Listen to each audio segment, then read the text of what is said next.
नमस्कार साथियों, आज हम हिसार के अंदर कुछ वरिष्ठ किसानों के बीच में बैठे हुए हैं। आज हम बात करेंगे किसानों के मांग मुद्दों पर और जो रोज़मर्रा की ज़िंदगी में जो किसान अपना जीवन व्यतीत करता है, उन्हें किस प्रकार की परेशानियां आती हैं और जो उन्हें सत्ता द्वारा मिलता है, क्या उससे वो इतने संतुष्ट हैं या उन्हें और कुछ चाहिए, और वो मिल भी रहा है तो वो किस प्रकार से मिल रहा है। तमाम पहलुओं पर बातचीत करने के लिए हमारे बीच में कॉमरेड इंद्रजीत हैं, अखिल भारतीय किसान सभा के राष्ट्रीय उपाध्यक्ष हैं। साथ में इसकी पूरी टीम यहाँ पर बैठी हुई है, आप कैमरे के अंदर देख सकते हैं। और आज हम इसी टॉपिक पर बात करने के लिए, क्योंकि आज का जो माहौल है, और मैं जाट धर्मशाला के अंदर भी आज 2 दिन वर्कशॉप चली हुई थी किसानों की, और खेती जहर मुक्त थाली की यहाँ बातचीत की जा रही थी। तो कैसे जहर मुक्त थाली हो सकती है, तो वो कौन से पहलू हैं, किन किन सिद्धांतों पे हमें काम करना पड़ेगा, वो तमाम यहाँ पर बातचीत की गई। काफ़ी साइंटिस्ट भी यहाँ पर आए और बहुत से लोगों ने अपने बहुमूल्य विचार भी रखे। तो उन बातों को भी हम छूते हुए आज हम बातचीत करेंगे। डॉक्टर साहब, हमें ये बताइए कि जिस तरीके से यहाँ पर 2 दिन कार्यशाला चली और एक बहुत ही रोचक तरीके से एक ऐसी बातें हो रही थी जो आसपास के क्षेत्र में बहुत कम सुनाई देती हैं, क्योंकि कंपनियों का बोलबाला है, बाजार का बोलबाला है, और उसमें हम विकल्प की जब बात करते हैं तो बड़ा अजीब सा लगता है कि खास करके जो पैदावार करते हैं उनको ये लगता है कि नहीं, ये संभव नहीं है। तो ये असंभव को संभव कैसे किया जा सकता है, कैसे जहर मुक्त थाली बनाई जा सकती है? धन्यवाद आपका, और सभी दर्शक साथियों को नमस्कार करते हैं। आज जो हमारे हिसार की किसान सभा के जो नेतृत्वकारी साथी हैं, वो इस वर्कशॉप के अंदर आमंत्रित थे और आज हमें भी यहाँ आने का मौका मिला। और मैं ये कह सकता हूँ कि जो ज्ञान विज्ञान समिति और डॉक्टर सुरेंद्र दलाल कीट पाठशाला के नाम से जो ये वर्कशॉप आयोजित की गई है, ये बहुत ही स्वागत योग्य कदम है। और ये ऐसे मौके के ऊपर की गई है जबकि कॉरपोरेट सेक्टर जो है वो खेती के अंदर इस हद तक घुस गया है इस पूंजी के साथ साथ, जिसकी वजह से एक ऐसा बिंदु आ गया जब जिसको आप जहर मुक्त थाली कह रहे हैं, इसका मतलब थाली में जहर है, और जहर मुक्त वो कैसे बने, ये एक चिंता का विषय बन गया। अब वास्तविकता ये है कि विश्व के स्तर पर 2 अप्रोच हैं विकास की। एक तो है लोगों के हितों से ऊपर मुनाफे का हित, और एक ये है मुनाफे से ऊपर लोगों का हित। तो इस पूंजीवाद के चलते चलते कारपोरेट प्रणाली में ये जो लोगों का हित है उसके ऊपर मुनाफे का हित हो गया, और मुनाफे से संचालित होते हुए कारपोरेट सेक्टर और सरमाएदारी पूंजीवाद वो प्रकृति का इस हद तक दोहन कर रहे हैं।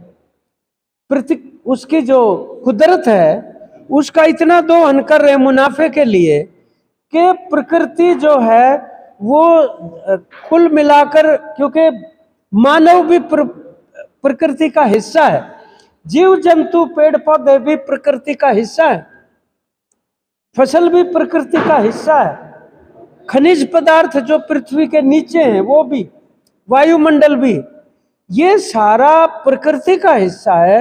लेकिन मुनाफे की वजह से प्रकृति की बर्बादी हो रही है।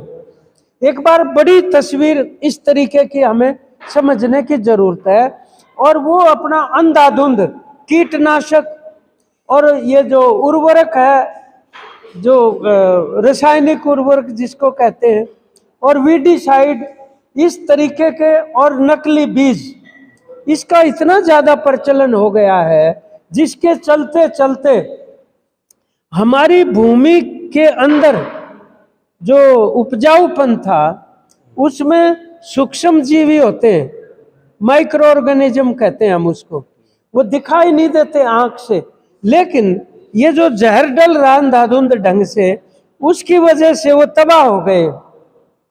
तो उपजाऊपन घट गया भूमि का, और वही जो जहर डाला जा रहा है वो नीचे वाले पानी में भी चला गया, जो जमीन के नीचे का पानी है, और ऊपर वायुमंडल में।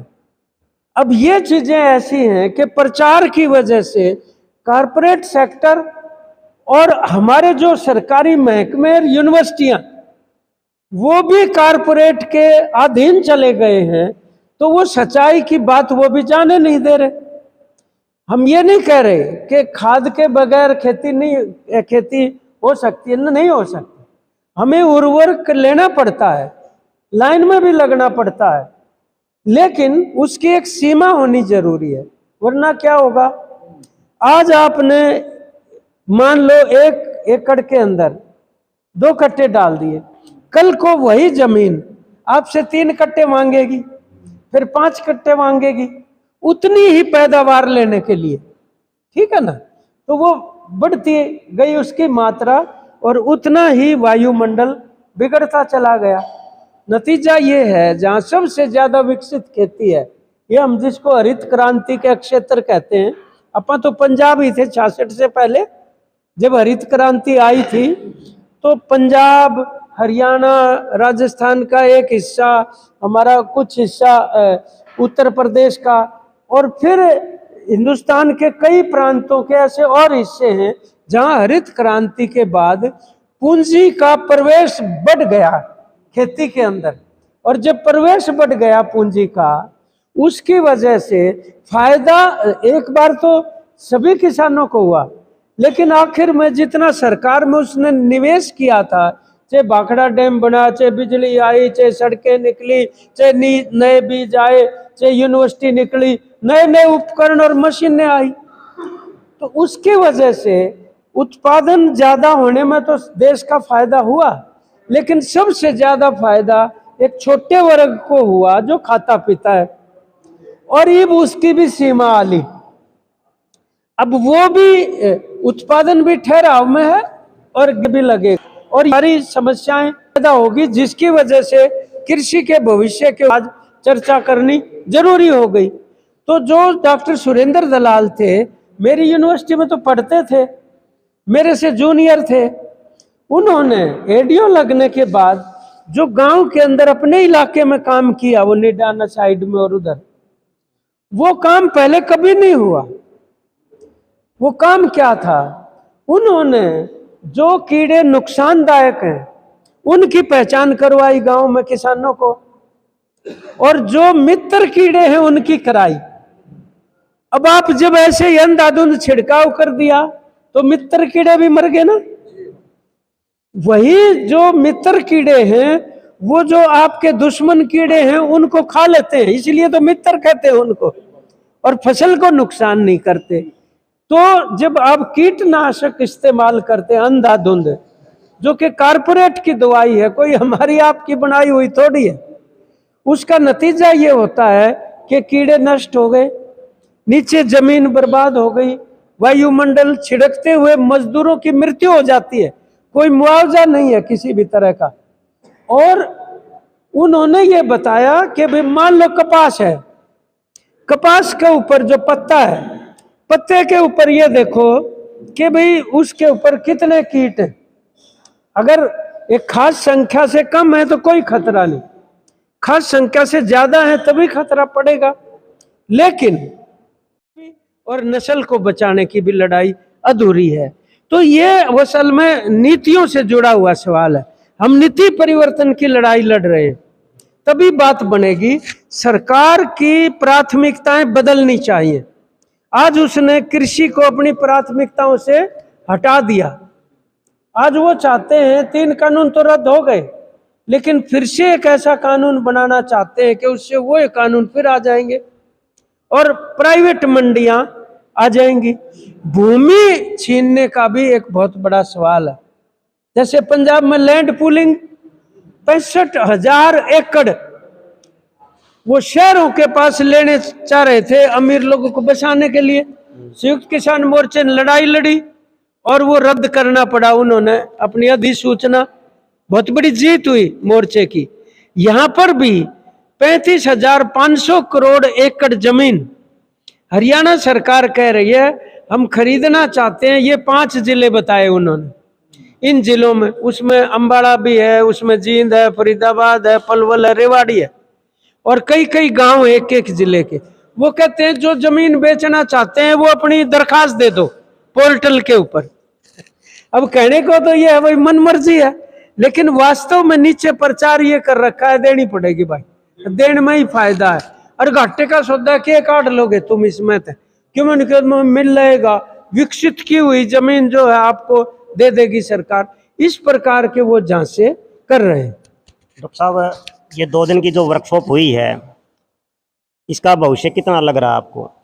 क्योंकि कई तरीके के हमले हैं और हम कहाँ तक सक्सेस हो पाएंगे, और टीम भी हमारी सीमित होती है और ये क्षेत्र बहुत बड़ा है, तो इसको किस तरीके से मल्टीपर्पज़ किया जा सकता है और यह संभव कितना है, हो पाएगा, क्या भविष्य है? नहीं, इसकी उपयोगिता तो है, इसमें कोई शक नहीं, लेकिन उसकी अपनी सीमाएं भी हैं। जो किसान और मजदूर जो एकता करके नीति परिवर्तन की लड़ाई लड़ रहे हैं वो तो वही कर सकते हैं उस काम को, उसका कोई विकल्प ये नहीं हो सकते मंच। लेकिन इन मंचों की भी एक महत्वपूर्ण भूमिका है एक जानकारियां देने के लिए कि भाई क्यों ये अंधाधुंध ढंग से रसायनों का उपयोग हो रहा है और इसको कंट्रोल भी किया जाना जरूरी है। और ये कीड़ों के संबंध में कि जरूरत नहीं वहां भी छिड़काव किया जाना है, तो ये जानकारियां देना इनका एक अच्छा जरूरी काम है। तो वो तो काम जितना भी करेंगे उतना ही अच्छा। क्या किसान सभा के एजेंडे पे आएगा ये काम? किसान सभा के भी एजेंडे पर तो है, लेकिन हम जो बड़ी लड़ाई है कारपोरेट प्रस्थ नीतियों को बदलवाने की, वो उस लड़ाई को लड़ते हुए इस काम को भी करना हमें चाहिए, और इसीलिए अपन इसमें हिस्सा भी लिया और ये एक स्वागत योग्य कदम की तरह से अपन इसको देखते हैं। ये है सवाल। चीजें, एक मैं थोड़ी विदेश नीति पे भी मैं बात कर रहा हूँ। एक तरफ तो मतलब जिस तरीके से टैरिफ लगा है और इस टैरिफ की वजह से हमारी जो विदेश नीति में काफ़ी घुमाव आया है। कभी हम अमेरिका की तरफ देखते थे, आज हम रूस की तरफ देखते हैं, चीन की तरफ देखते हैं। क्या ये सिर्फ अपना टैरिफ कम करने के लिए तो नहीं देख रहे रूस को, चीन को, या हमारी रियल में विदेश नीतियों में बदलाव आ रहा है? दरअसल आपका जो ये सवाल है ये महत्वपूर्ण सवाल है। आयात निर्यात की जो नीति है और किसी भी सरकार की विदेश नीति, उसका किसान मजदूर के जीवन पे क्या असर पड़ता है इसकी कम लोगों को जानकारी है। और हम भी जब पहले ये जिक्र करते थे, जब डंकल प्रस्ताव आए थे 1990 में और इस तरह की नीतियां बनी थी WTO वगैरह, हम कहते थे कि भाई इस तरह का बीज आ जाएगा कि आप उसको बो नहीं सकते, खरीदना पड़ेगा हर पार, और अमेरिका की कंपनी आएगी। तो लोग क्या कहते थे, ओ यार वो मारे हैं, बोले अब बता अमेरिका आके हमारा क्या बिगाड़ देगा। अब वो समझ नहीं पा रहे थे, अब समझ में आ गया, अब बीज खोस लिया, आप हर बार खरीद के को करना पड़ेगा। लेकिन ये जो आयात निर्यात के आपने जो टैरिफ नाम लिया, जो शुल्क होते हैं, ये कोई भी देश अपने किसान को और अपने उत्पाद को महत्व देने के लिए संरक्षण तो देगा, नहीं तो जो जिनकी तकनीक ज्यादा हाई है, उत्पादन भी ज्यादा होता है, मशीनरी भी विकसित है, उनका माल हमारे यहाँ आ जाएगा। अब आप एक बात बताओ, हमारे जो देश के और हरियाणा पंजाब के जो नौजवान विदेश में जाके नौकरी करना और मजदूरी करना चाहते हैं, उनको नहीं जाने दे रहे ना। पकड़ पकड़ के हवाई जहाज में हथकड़ी बेड़ी लगा के गिरा के गए बेइज्जती करके, तो क्यों नहीं जाने दे रहे भाई? और आप कह रहे हैं तुम अपने देश की सारी सीमाओं खोल दो, हम अपना माल तुम्हारे में बेचेंगे। और ये खोल रहा है वो एक तरफा तौर। तो हमारी जो वर्तमान सरकार है ये, क्योंकि आजादी तो समझते नहीं क्या होती है ना, आजादी की लड़ाई में ये थे, बल्कि ये तो साम्राज्यवाद के साथ थे, ब्रिटिशर्स के साथ उनकी वफादारी करते थे, मुखबिर थे, तो उनके हाथ में राज आ गया। इस राज की वजह से ये साम्राज्यवाद के तब भी वफादार थे, अब भी वफादार हैं। तो इन्होंने भारत की विदेश नीति को भी बदल दिया। अपा हमेशा फलस्तीन के हक में रहे, कभी इजराइल, क्योंकि हम ये समझते हैं फलस्तीन के साथ धक्का हो रहा है, फिलिस्तीनियों के साथ धक्का हो रहा है। उन्हीं के देश में जिन्होंने ली आज उनके मालिक बन गए, उनको करें। ये पहली बार इजराइल की तरफ चले गए, ये बहुत बेकमोड़ उसके से। लेकिन अब ये धमरावादी अमेरिका के साथ जा रहे थे, और यहां पर हमारे मुल्क के नजदीक जो क्वाड नामक संगठन अमेरिका ने बना, चीन का, इनका झगड़ा तो चीन के साथ मुकाबला, क्योंकि चीन हमारा पड़ोसी मुल्क होते हुए हमारे से 1 साल बाद में आजाद हुआ, लेकिन हमारे से बहुत ज्यादा विकसित है, और आज उसकी प्रतिस्पर्धा अमेरिका से। तो अमेरिका चीन के खिलाफ भारत को इस्तेमाल करना चाहता है, तो भारत को नहीं होने देना चाहिए था, लेकिन ये अमेरिका की तरफ गए। तो बीच में अमेरिका ने कह दिया कि तुम ईरान से तेल नहीं लोगे, जबकि ईरान हमें तेल और गैस सस्ती दरों पे देने को तैयार था, और ये मान के दबाव अमेरिका का, ईरान के साथ इन्होंने नहीं लिया तेल। अब वो कहते हैं कृषि उत्पाद आपके भारत में बिकेंगे अमेरिका के, इसलिए आयात का जो टैरिफ है, शुल्क है, टैक्स है, वो हटा लो। अब हमारा जो किसान मजदूर ये चीज बर्दाश्त नहीं कर सकता कि हम नहीं हटने देंगे ये, तो उसके वजह से ये चीज अब सामने आ गई। जो वो धमकियां दे रहे हैं अमेरिका भारत को, और दंड लगा दिया 50% टैरिफ का, किस चीज पे? जो हम अमेरिका में माल बेचते हैं उसके ऊपर तो 50% टैक्स लगा रहा है।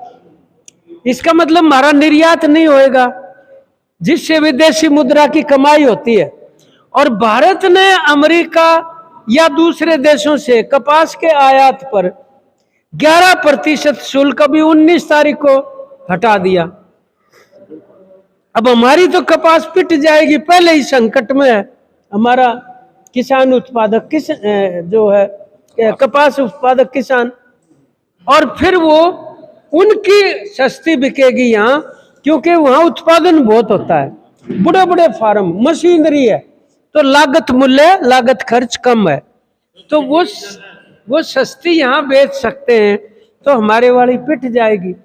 आज ये कपास का सवाल है, कल को वो दूध का आएगा, फिर मक्खन का आएगा, फिर सेब का आएगा, फिर मक्की का आएगा, ये सारी चीजों का आएगा। मतलब तो विदेश नीति का जो बदलाव था वो अब जनता की समझ में आ जाना चाहिए कि अमेरिका की तरफ जाना भारत का हमारे देश के हितों के खिलाफ था। ये वास्तव में देश से गद्दारी की बात थी।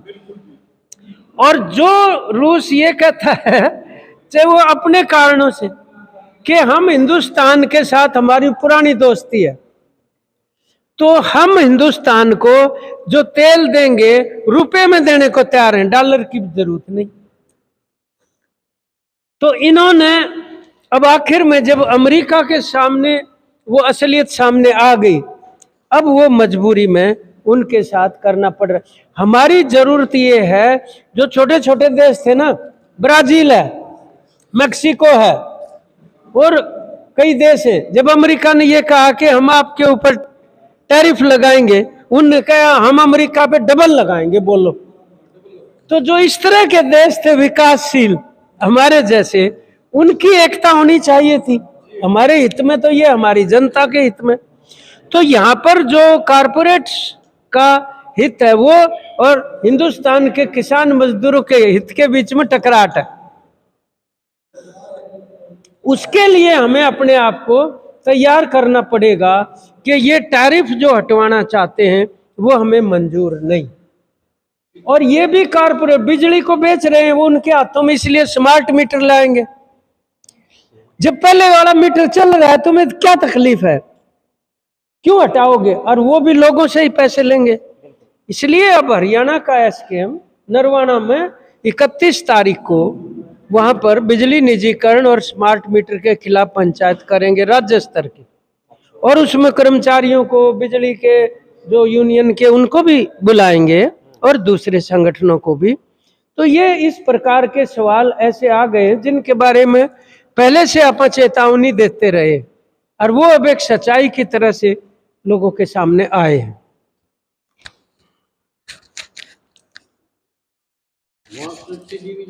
ये थे हमारे बीच में बहुत ही ज़रूरी सवालों पर हमने बातचीत ज़रूरी समझी, और इसके सवाल जवाब देने के लिए बखूबी हमें उम्मीद लग रही है कि जो मैंने सवाल किए थे कॉमरेड इंद्रजीत ने उसके ऊपर सरल स्वभाव में मतलब बहुत ही सही तरीके से जवाब दिए होंगे। और फिर भी किसी साथी की कोई अपनी प्रतिक्रिया है तो वो ज़रूर कमेंट्स बॉक्स में लिखकर हमें ज़रूर बताएं ताकि हम इसका सवाल का जवाब ले सकें।